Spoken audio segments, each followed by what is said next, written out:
Assalamualaikum warahmatullahi wabarakatuh.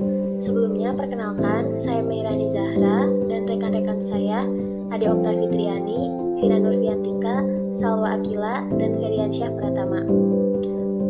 Sebelumnya kami dari kelas AK22B akan mempresentasikan tentang sumber pendanaan jangka pendek pada PT Andira Agro Tbk untuk memenuhi salah satu tugas mata kuliah manajemen keuangan yang diampu langsung oleh Bapak Wahyu Mulyadi. Untuk mempersingkat waktu, mari kita mulai ke pembahasannya. Sumber pendanaan jangka pendek adalah sumber modal yang harus dikembalikan dalam jangka waktu 1 tahun atau kurang. Contoh dari sumber dana jangka pendek ini seperti pinjaman pada bank dengan jangka pendek, surat berharga komersil, dan ada pendanaan piutang dan persediaan. Pendanaan jangka pendek juga dapat diperoleh dari pinjaman yang bersumber dari kredit usaha, kredit dagang, pinjaman dari bank yang tidak lebih dari 1 tahun, surat-surat berharga, piutang, dan persediaan barang dagang. Seperti yang sudah dijelaskan bahwa sumber pendanaan jangka pendek pada suatu perusahaan itu berbeda tentunya. Nah, untuk sumber pendanaan jangka pendek pada PT Andira Agro Tbk ini salah satunya adalah piutang jangka pendek. Apa sih piutang jangka pendek itu? Piutang jangka pendek adalah jumlah uang yang akan diterima oleh perusahaan yang dapat dinilai dengan uang sebagai akibat perjanjian yang diharapkan diterima oleh perusahaan dalam waktu 12 bulan setelah tanggal pelaporannya. Nah, seperti yang tertera pada laporan piutang di atas bahwa ada pihak ketiga. Nah, apa sih pihak ketiga itu? Pihak ketiga yaitu tagihan perusahaan yang timbul atau terjadi bukan karena adanya transaksi penjualan barang atau jasa secara kredit. Bisa kita lihat untuk mempermudah analisa laporan tersebut, kami menggunakan analisis common size. Analisis common size sendiri merupakan suatu metode analisa untuk mengetahui persentase investasi pada masing-masing aktiva terhadap total aktivanya. Juga untuk mengetahui struktur permodalannya dan komposisi perongkosan terjadi dihubungkan dengan jumlah penjualannya. Selain itu, dengan fungsinya dan manfaat dari analisis common size ini bisa mempermudah pembaca laporan keuangan serta memperhatikan perubahan-perubahan yang terjadi dalam neracanya. Berikut adalah data laporan piutang pada PT Andira Agro Tbk yang sudah kami lakukan analisis menggunakan analisis common size. Bisa kita lihat juga bahwa piutang dari PT Andira Agro Tbk ini terdiri dari Tuan Andiono dan juga PT Sinar Alami Permai. Kita lihat juga bahwa pada tahun 2019 dan 2020 itu mengalami peningkatan dan juga penurunan. Untuk Tuan Andiono sendiri itu pada tahun 2019 dengan 70% dan pada tahun 2020-nya 60%. Berbeda dengan PT Sinar Alami Permai pada tahun 2019 itu sekitar 30% dan pada tahun 2020 itu menjadi 40%. Dapat kita simpulkan bahwa terjadi penurunan serta peningkatan dari analisis tersebut.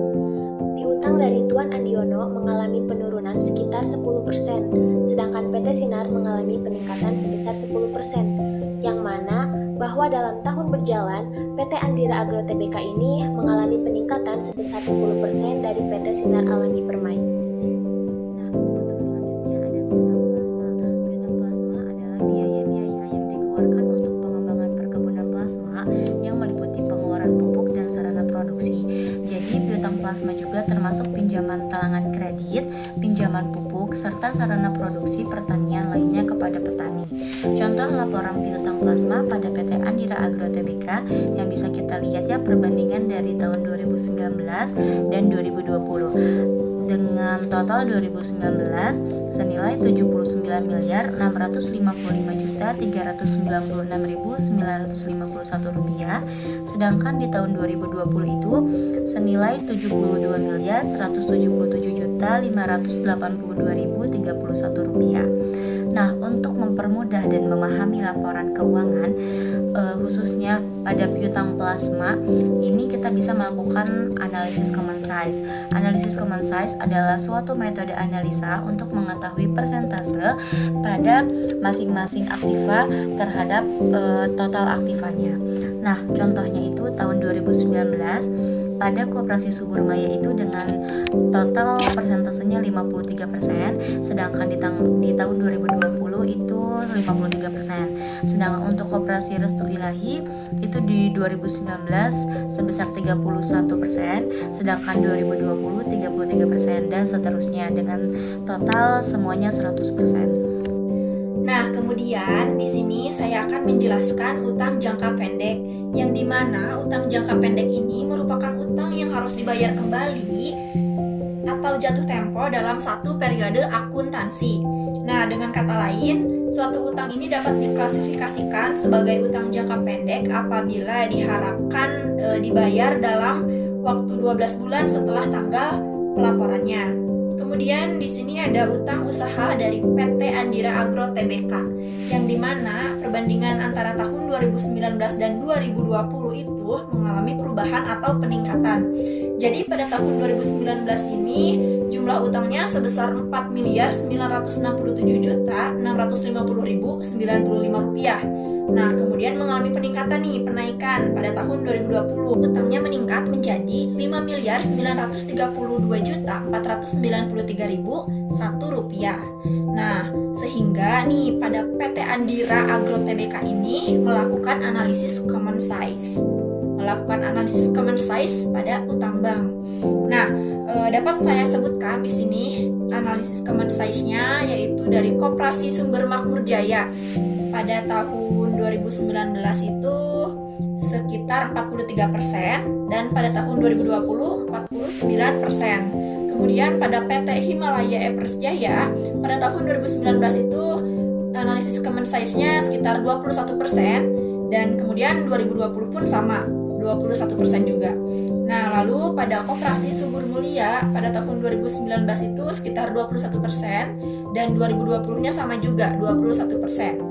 Nah, lalu pada PT Hasen Jaya Bersama pada tahun 2019 itu sekitar 6%. Nah, pada tahun 2020 meningkat jadi 9%. Kemudian terakhir dari PT Anugrah Pertiwi Makmur pada tahun 2019 itu mengalami analisis common size sekitar 9%, lalu pada 2020 itu 0%. Jadi jika ditotalkan pada tahun 2019 dan 2020 ini menjadi 100%. Masih melanjutkan pembahasan sebelumnya bahwa utang usaha PT Andira Agro sebagai berikut. Pihak ketiga pada tahun 2019 dan 2020. Yang pertama, CP Saudara Sejahtera Bersama pada tahun 2019 memiliki jumlah 331.873.445 rupiah. Sedangkan pada tahun 2020 berjumlah 421.371.294 rupiah. Yang kedua, PT Widya Tekno Abadi pada tahun 2020 memiliki jumlah 379.500.000 rupiah. Yang ketiga, PT Palmindo Persada pada tahun 2020 berjumlah 395.851.000. Yang keempat, CP Indo Prima Jaya pada tahun 2019 memiliki jumlah 277.100 rupiah. Yang kelima, PT Juara Bangun Persada pada tahun 2019 berjumlah 250.692.933 rupiah. Total pada tahun 2019 adalah 867.665.978 rupiah. Sedangkan pada tahun 2020 memiliki jumlah 1.196.722.294 rupiah. Analisis common size pihak ketiga pada tahun 2020 dan 2019. Yang pertama, CP Saudara Sejahtera Bersama pada tahun 2019 memiliki 38%, sedangkan 2020 memiliki 35%. Yang kedua, PT Widya Tekno Abadi pada tahun 2020 memiliki 32%. Yang ketiga, PT Palmindo Persada pada pada tahun 2020 memiliki 33%. Yang keempat, CV Indo Prima Jaya pada tahun 2019 memiliki jumlah 32%. Yang kelima, PT Juara Bangun Persada pada tahun 2019 memiliki 30%. Total dari semua pihak ketiga pada tahun 2019 dan 2020 adalah 100%.